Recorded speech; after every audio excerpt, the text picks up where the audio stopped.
Hi hello నమస్తే welcome to Hit TV.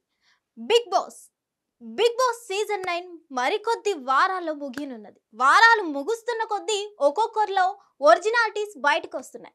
ఇప్పుడు కదా అసలైన ఆట స్టార్ట్ అయ్యే ఛాన్సెస్. ఇప్పుడు మనం చూసుకున్నట్లయితే నిన్న జరిగిన ఎపిసోడ్లో నామినేషన్స్లో మనకి ఒక్కొక్కరి అసలు లోపల ఏముందో మొత్తం బయటకు రావడం జరిగింది. ఎందుకంటే వీక్స్ తగ్గుతూ వస్తున్న కొద్దీ వాళ్ళలో ఒరిజినాలిటీస్ మనకి బయటకు వస్తూ ఉంటుంది. సో అదే విధంగా ఇక్కడ మనం ఈ నామినేషన్స్ చూసుకున్నట్లయితే బిగ్ బాస్ కొంచెం టైమర్ ఇవ్వడం జరిగింది. ఆ టైమర్లో మనకి నామినేషన్స్ మొత్తం క్లియర్ అయిపోవాలి అని అయితే ఇవ్వడం జరిగింది. ఇక్కడ చూసుకున్నట్లయితే వీళ్ళందరి నామినేషన్స్ ఒక ఎత్తు అయితే పవన్ కళ్యాణ్ అలాగే డెమోన్ పవన్ ఒక ఎత్తు, సంజన గారిది రీతు చౌదరి గారు ఒక గొడవ ఎత్తు. ఈ నామినేషన్స్ లో 5 బ్రాండ్స్ అయితే వీళ్ళు నలుగురు అని అయితే మనకి అర్థమవుతుంది. ఇక్కడ మనం చూసుకున్నట్లయితే ఫస్ట్ ఆఫ్ ఆల్ డిమాన్ పవన్ మనం లాస్ట్ టైం చూసుకున్నప్పుడు కూడా రీతు చౌదరి మీద ఏ విధంగా మ్యాన్ హ్యాండ్లింగ్ చేసుకున్నాడో మనకి తెలిసిందే. ఇక్కడ అసలు డిమాన్ పవన్ ఏమనుకుంటున్నాడు? బిగ్ బాస్ సీజన్ 9 హౌస్ అనుకుంటున్నాడా? అసలు కామనర్ కి ఛాన్స్ ఇచ్చినప్పుడు బిగ్ బాస్ సీజన్ 9 వల్ల అయినా తనకి ఒక పాపులారిటీ వచ్చి సెలబ్రిటీ అయ్యే ఛాన్సెస్ ఉంటుంది. సో బిగ్ బాస్ లోకి సీజన్ 9 లోకి మనకి కామనర్స్ కి ఛాన్స్ ఇవ్వడం జరిగింది. సో ఛాన్స్ ఇచ్చారు, బట్ కామనర్ గానే ఇంకా బిహేవ్ చేస్తూ ఉండిపోయాడా డెమోన్ పవన్ అనిపిస్తుంది. ఎందుకంటే ఆల్మోస్ట్ ఇన్ని వీక్స్ ఉన్నాడంటే తనకి మినిమం సెలబ్రిటీ పాపులారిటీ ఎంతో కొంత వచ్చే ఉంటుంది.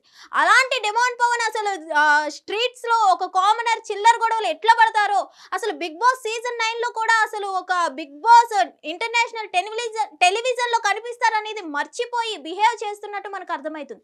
ఎందుకంటే పవన్ కళ్యాణ్ నామినేట్ చేసినందుకు మెడ పట్టుకోవడం జరిగింది. అసలు మెడ పట్టుకోవడం ఏంటి? ఇది వరకు మనం చూసుకున్నట్లయితే రీతు చౌదరి మీద మ్యాన్ హ్యాండ్లింగ్ చేసుకొని బెడ్ మీద తోసేయడం జరిగింది, తన మాట వినకుండా వెళ్ళిపోతున్నందుకు. ఈసారి ఏకంగా పవన్ కళ్యాణ్ పీక పట్టుకోవడం జరిగింది. అసలు పీక పట్టుకోవాల్సిన అవసరం ఏమొచ్చింది? మాట్లాడేది ఉంటే నామినేషన్స్ లో గొడవలన్నీ కామన్, మాట్లాడుకోవడం గొడవలు, అక్కడ ఈ పర్సన్ నించోవాలి, ఇక్కడ ఈ పర్సన్ నించోవాలి, అంతే అయిపోయింది. కానీ ఇలా మెడ పట్టుకోవడం దగ్గరికి వెళ్ళి అనేది చాలా తప్పు. మరి ఈ తప్పు డెమోన్ పవన్ ఎందుకు మళ్ళీ రిపీట్ చేస్తున్నారు ఏంటి అనేది అయితే మనకి తెలియదు.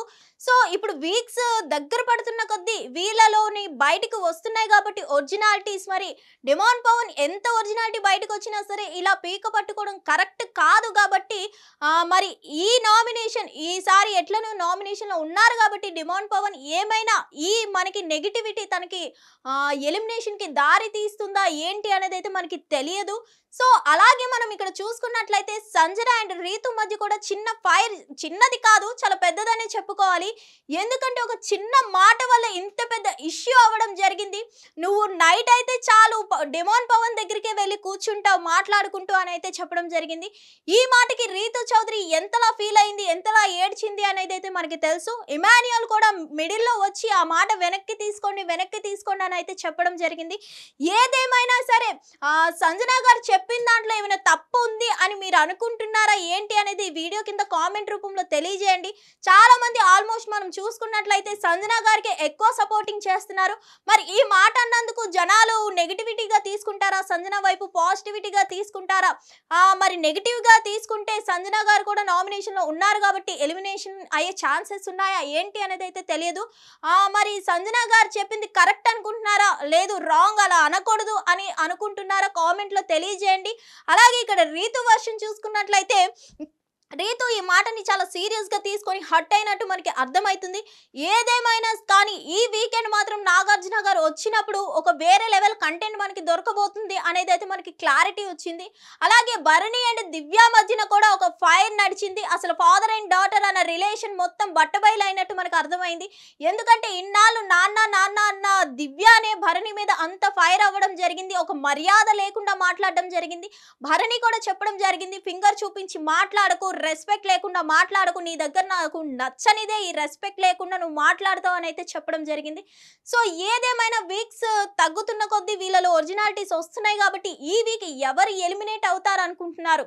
ఇంత నెగిటివిటీ ఉన్న వీళ్ళు ముగ్గురులో ఎవరో ఒకరు నామినేట్ అయ్యి ఆల్రెడీ మనకి దివ్య ఆల్మోస్ట్ ఎలిమినేషన్ అయ్యి ఎలిమినేషన్ నుంచి బయటపడింది, అది కూడా కేవలం ఇమాన్యుయల్ వల్ల.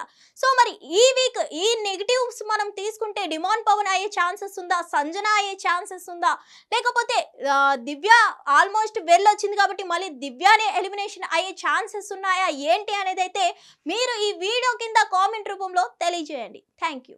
హిట్ టీవీ యాప్, ఇందులో short news, live news, entertainment shows, movies, digital magazines తో పాటు మీ జిల్లా వార్తలను కూడా ఫ్రీగా చూడొచ్చు. ఇంకెందుకు ఆలస్యం, వెంటనే హిట్ టీవీ యాప్ ని డౌన్లోడ్ చేసుకుని ఫ్రీగా ఎంటర్టైన్మెంట్ పొందండి. Hit TV app. Hit TV app. Please download hit TV app. Hit TV app ని ఫ్రీగా డౌన్లోడ్ చేసుకుని ఎంజాయ్ చేయండి. మీకు నచ్చిన ఎంటర్టైన్మెంట్ కోసం హిట్ టీవీ యాప్ ని ఫ్రీగా డౌన్లోడ్ చేసుకుని ఎంజాయ్ చేయండి. హిట్ టీవీ యాప్ ని డౌన్లోడ్ చేసుకుని ఆస్వాదించండి, ఆశీర్వదించండి. ఇంతమంది సెలబ్రిటీలు హిట్ టీవీ యాప్ ని డౌన్లోడ్ చేసుకోండి అని చెప్తున్నారంటే ఎంత మంచి యాప్ ఆలోచించండి.